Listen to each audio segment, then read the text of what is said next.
Hey, Chaotic Crew, Brian here, and I've got an interesting new idea. With all the Universes Beyond shenanigans going on, what if we made our very own Universes Beyond Commander deck?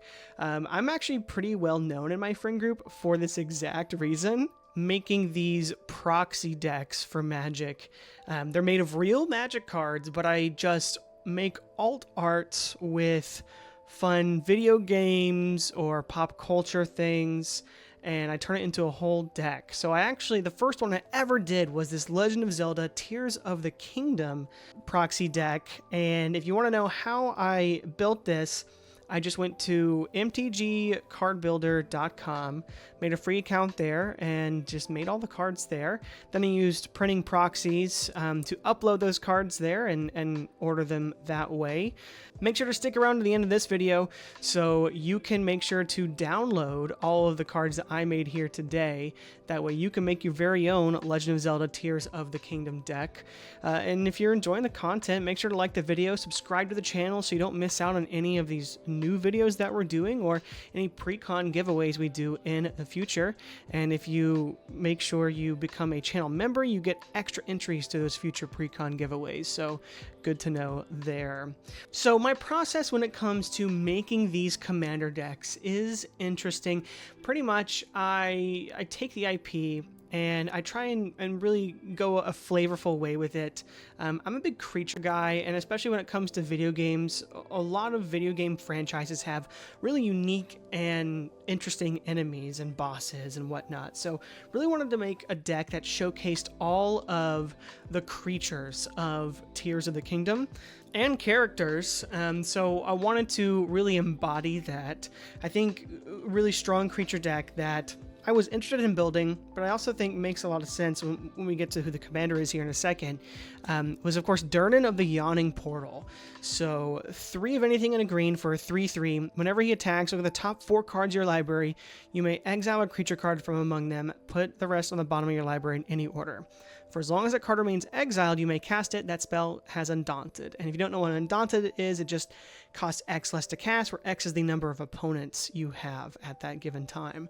So if you have a full pot of 4 at the moment, then your spells will cost 3 less that you're exiling with Durnan, but it is a very creature-heavy deck.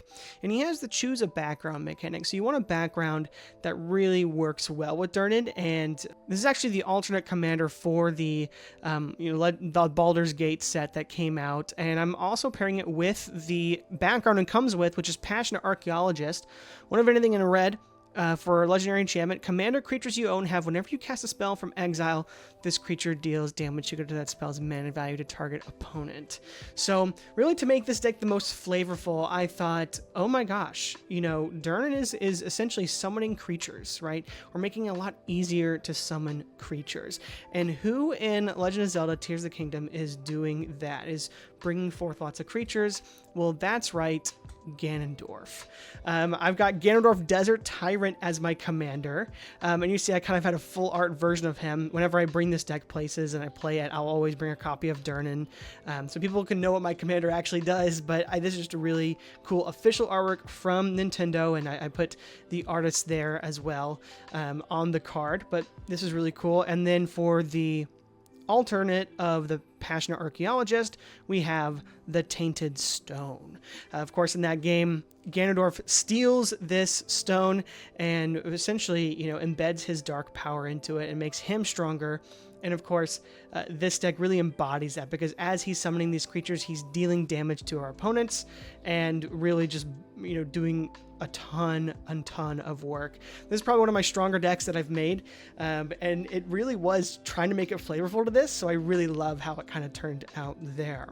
But making a creature-heavy deck, we need to have some ramp pieces, so let's dive in to the Legend of Zelda Proxy Commander deck here.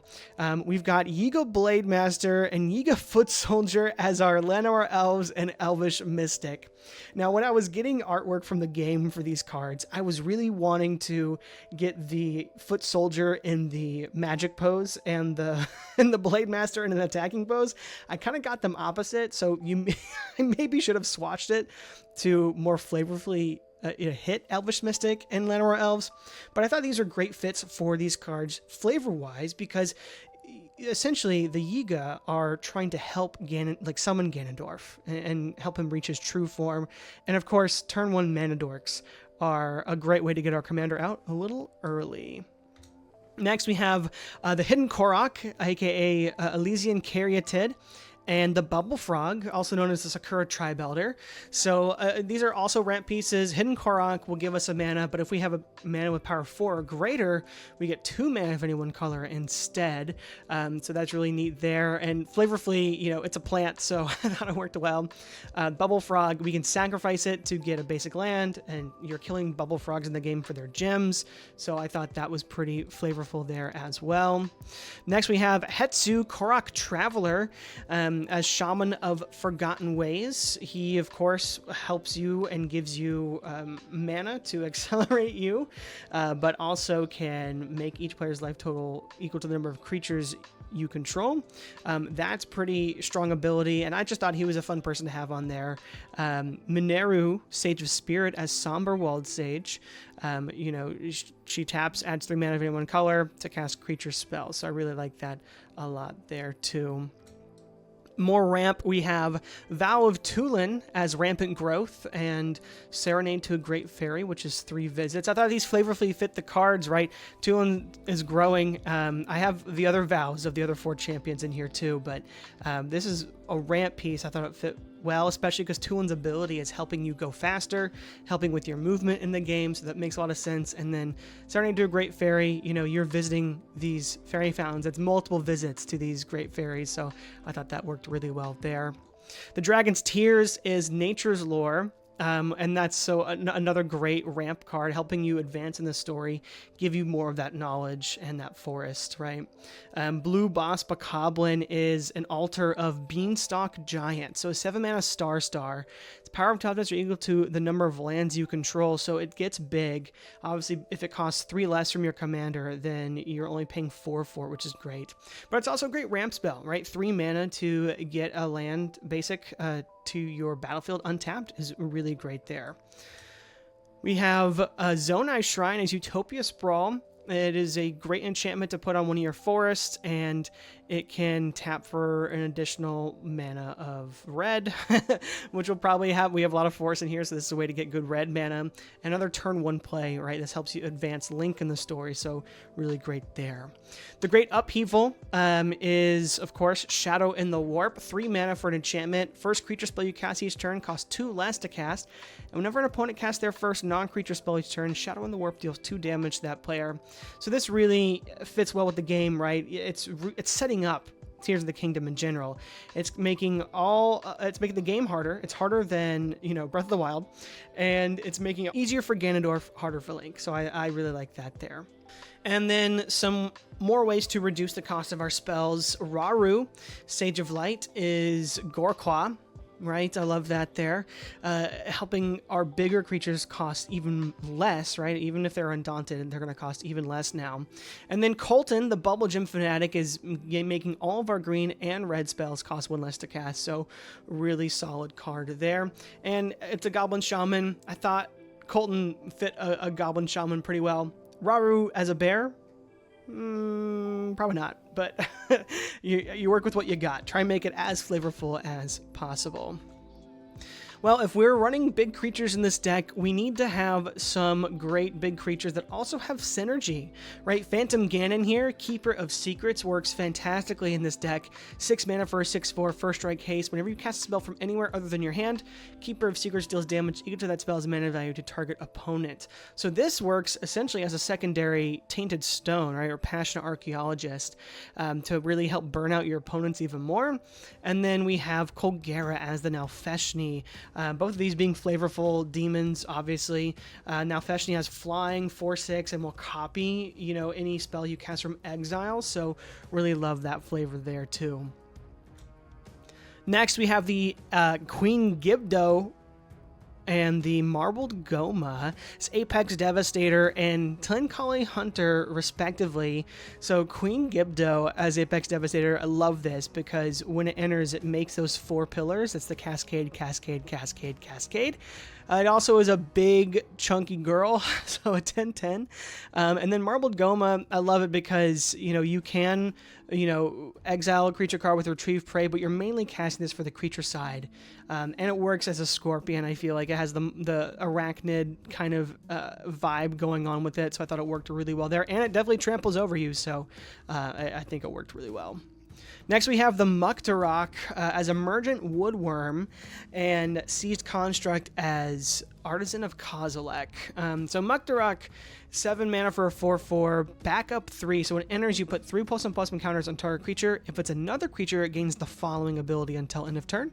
And it has whenever this creature attacks, look at the top X cards of your library, where X is its power. You may put a permanent with mana value X or less for among them on the battlefield. Put the rest of the bottom of your library in a random order. So I thought this worked out. The Muktarok summons the shark, right? The ooze shark. And so pretty much I thought was a good flavor win there. Doesn't exactly work super well with our commander, but it's sort of another way to help cheat out creatures from our library in case our commander dies. Artisan of Kozilek, what's great is that when we cast it, we get a free creature from our graveyard to the battlefield, so it's helping with some graveyard recursion there. And that has Annihilator 2 as well there, but there is a bit of a flavor loss being an artifact, really, but not having a great artifact to go in town. I didn't want to do Blightsteel or Darksteel Colossus. I thought Artisan of Kozilek worked really well here, though, so I went that route. Next, we have the Silver Lionel being Morag, Fury of Akum, and the Thunder Gleeok being Atali Primal Storm. So, thought both of these worked really well here. Of course, Morag is a Minotaur warrior, so it had to be a Lionel, and just works really well, giving us more combat steps so our commander can keep exiling creatures from our library and making them cheaper. And then Thunder Gleeok as Atali Primal Storm, just kind of hitting the nail on the head. No flying from Atali, so that's the only flavor miss on this, I think. But, otherwise is a really slam dunk here. But speaking of Gleeoks, we have the King Gleeok. Of course, that's the better Atali Primal Conqueror. And when you flip Atali into his Phyrexian form, you get the Depths King Gleeok. So even stronger and harder to defeat right there. And I think that that really did such a great job illustrating these two creatures. You kind of need to have the Atalis in a deck that's Gruul, that cares about exiling, right? So really needed to have those there, and I think King Gleeok did its duty. Next, the Flame Gleeok as Flaming Tyrannosaurus. Again, no flying for these Gleeoks, unfortunately. That's a bit of a flavor fail, unfortunately, but there's only so much you can do here, right? But Flaming Tyrannosaurus makes a lot of sense. It cares about things being cast from exile, and it's flaming, so it just works really well there. The other Gleeoks are already dinosaurs, so fits perfectly. We don't have an Ice Gleeok. We could maybe put one in the future, but instead, the next dinosaur we have is the Aerocuda, which is the Bone Horde Dracosaur, right? I thought this was better than doing the Ice Gleeok.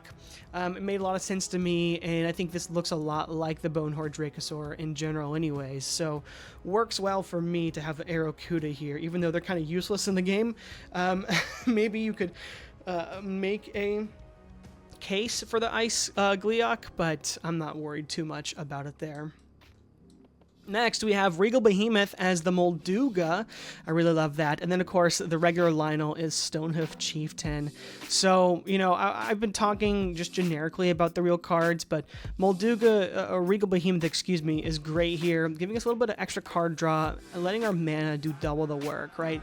This deck can get a little mana hungry, casting all those high-value creature spells, so it really does a great job there of helping us do what we want to do more. And then Stonehoof Chieftain really helps it so that our commander can attack anyone worry-free, right? Our commander is only a 3/3, and having it attack every turn is kind of paramount to the plan.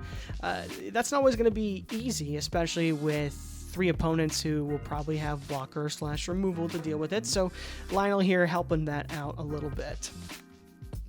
We also have Master Koga. He is Wolfgar of Icewind Dale. And we have the Wizrobe, which is the wild magic sorcerer. So Wolfgar is just essentially triggering our commander twice when it attacks. That is pretty much the only reason Master Koga is in the deck. And then Wizrobe, is giving the first spell we cast from exile each turn Cascade, so just works well with the deck. And then, of course, we have to have the good characters in here as well to really help celebrate how awesome of a game Tears of the Kingdom really is. So Zelda is the Sage of Time, and Zelda is represented by Jaxis, the Troublemaker, which I think is really flavorful when Jaxis being a human that can make copies of creatures and kind of manipulate time that way, so I think that's really flavorful. And then as Helena and Elena, we have Tulin and Sidon. I thought I did really great with that there, and kind of photoshopping that artwork as well, just a generic orange background on those two, official artworks. But I thought that was a pretty great play there. Helps give our commander haste, buffs it up as well, so to keep it around longer. I really love what I did here with Helena and Elena. Next, we have Sonia, the first Queen of Hyrule, as a Beast Whisperer, so you're drawing cards each time you cast a creature spell, which we want to be doing in this deck, right? Then we've got Riju, Sage of Lightning, as Rurik Thar. I'm a big fan of Rurik Thar, and I think the flavor of having your opponents get bolted every time they casted a non-creature by Riju is pretty great there. Obviously, Riju can hurt us as well, but we are running mostly creatures, so not as big of a deal for us. Then we also have to include Yunobo. Yunobo is the Sage of Fire, so essentially I thought it was a great fit to make Yunobo Kagwa, because Yunobo destroys a lot of stuff with his ability and likes to fight, right?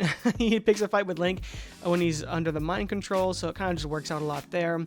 And then as Kagwa and Yadara, we have the Stalnox, which is really cool, and also I thought a fun creature to really show off here. Some more creatures we had to include, the Gloom Hands is one of the creepiest creatures of Tears of the Kingdom. I don't think I could have made a deck without featuring the Gloom Hands, and as Bane of Progress, it makes so much sense. The Gloom is covering all of Hyrule, all the machines are covered, it's making it difficult to traverse and difficult to accelerate. So this making it difficult on your opponents to keep a board state is really great there. The Blue-White Frox as a foundation breaker makes it so that it just destroys an artifact or enchantment. I love that there. You can also evoke it out as well. We also have a couple of constructs being represented in the game. We've got the Forge construct as a generator servant, right? Helping get our commander out a turn early and make sure it has haste so it can go ahead and attack immediately is really great in this deck. And then, of course, the Steward construct is the Reclamation Sage, just another way to destroy an artifact or enchantment. Since it is a creature-heavy deck, we want our creatures to do a lot of the heavy lifting when it comes to removal. Now, that's it for the creatures, but you're probably wondering, well, shouldn't Link be in this deck, right? How could Link be involved somehow? And to that I say, well, Link is clearly a Planeswalker. Link, Hero of the Wild, and his alter ego is Vivian, Champion of the Wild. I thought just the name was too much of a flavor win. You can cast creature spells as though they had flash until your next turn. Up to one target creature gains Vigilance and Reach. I think that works out really well, and then he gives you some extra card draw, which, kind of goes into his inventory a little bit, I guess. But, and then Soul Ring is the large Zonite, which of course is a great currency in the game. Thought about making it the battery, but I found a better picture for the Zonite, so I used that instead. So I love Link as the Planeswalker, but I also had to include Ganondorf in his other forms as Planeswalkers here, and as different Domries too. So it's a flavor win on a couple different levels. Domri, Anarch of Bolas, is buffing our creatures and helping us cast more creatures.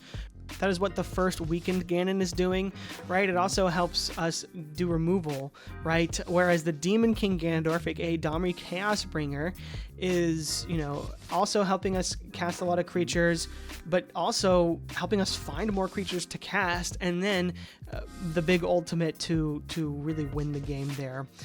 That's really strong as well.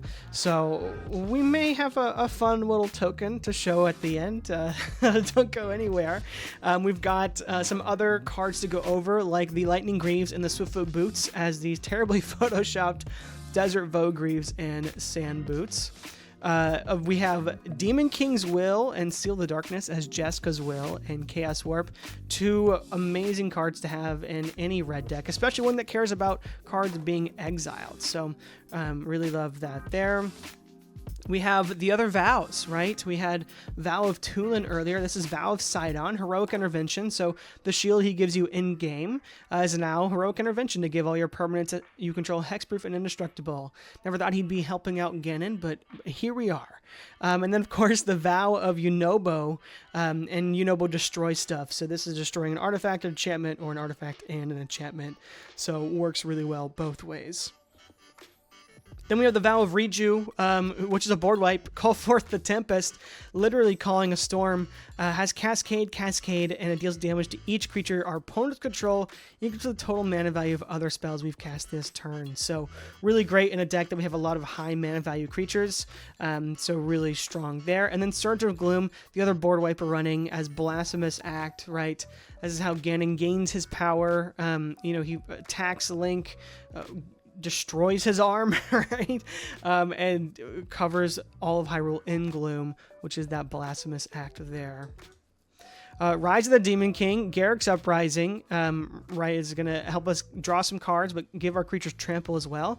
Then we have the Great Deku Tree as the Great Hinge, which is going to have us draw cards and buff our creatures, as well as ramping us. So really great there. Spring of Courage as Invigorating Hot Spring. Don't have to tell you why that's a little flavorful. And then the Blood Moon is Rhythm of the Wild. Both of these giving our creatures haste. The Blood Moon making our creatures not be able to be countered, which is really important there. And you can't counter the Blood Moon in Legend of Zelda, Tears of the Kingdom, or Breath of the Wild. You just have to keep fighting the onslaught of enemies. So that's really good flavor win too. I keep saying flavor, but really that's what this video is all about. We got Fight Rigging as Raru's Blessing and Kender's Transformation as Seal of Light. So, Raru's Blessing is giving her creature a counter each turn, so that's the Orb of Light or whatever, and then you get the Hideaway card, so I love that. And then Kender's Transformation, this actually is the one fan art card, and I included the artist on the card, so to not cause confusion there, but essentially, the seal that was on Ganondorf that Raru put in place, this essentially turned, apparently, according to the magic, in my brain, a 3/3 elk with no other abilities. So I thought that was pretty flavorful there. Next, we have Beast Within and Nature's Claim as 2 cards that didn't need alternate names, right? Beast Within really highlighting that scene where Ganondorf is deceiving, Raru, and they clearly understand that he is very powerful and dangerous. And then Nature's Claim highlighting the Muktarak's muck all over the Zoro's domain, so destroying those artifacts. But yeah, I thought those were good arts there.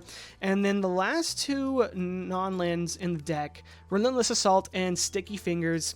Relentless Assault, highlighting how the Blood Moon regenerates all of the creatures, gives you an extra combat phase. Sticky Fingers, Ganondorf steals the stone, and he's got those sticky fingers. He's holding on to that bad boy, ain't letting go. And this in the deck helps you, your commander get through, which is nice, but also ramps you a little bit and can draw you a card when your commander gets hated out. Overall, this is a really fun deck. I think, if you play it, you'll enjoy it.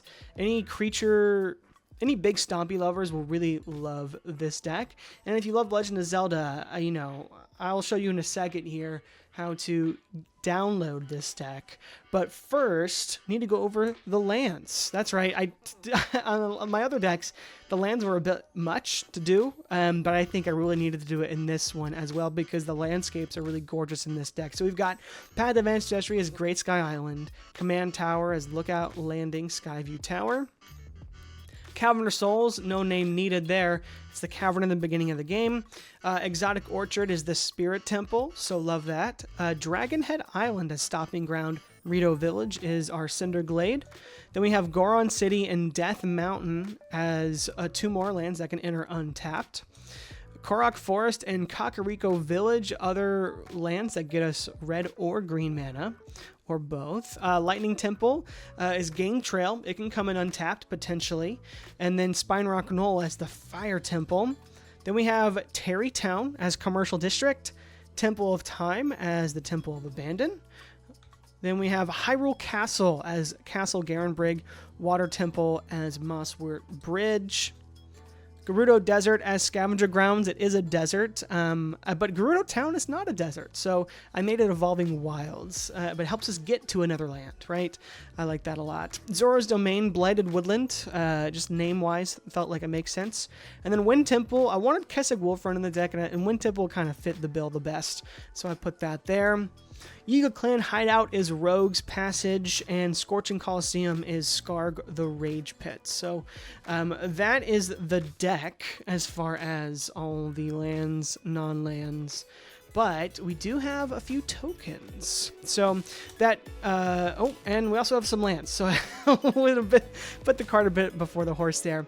But forest and mountain, I made all my forests look like this, all my mountains look like this. So really just more beauty to the deck. Then we do have our tokens. We have the Demon Dragon, aka the 4/4 Beast, who our final boss, Ganon, can summon with his ultimate. Then we have the Lizalfos, which our Arakudas can summon.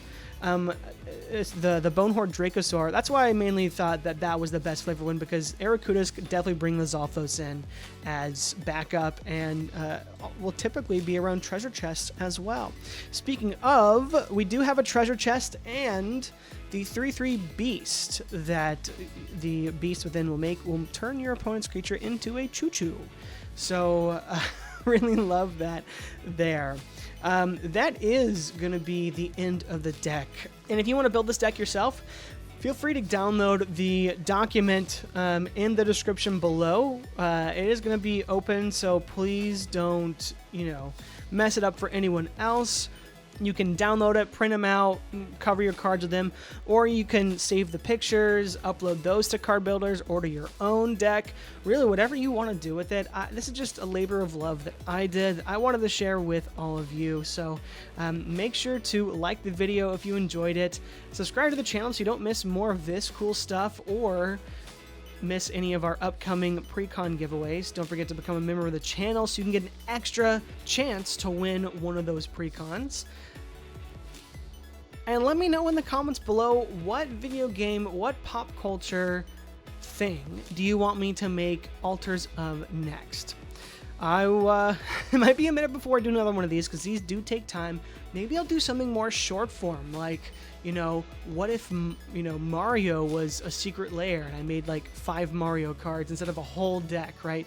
Doing a whole deck is a lot of work, so really hope you enjoyed it. But either way, I'll be back next week, and until then, have a good one.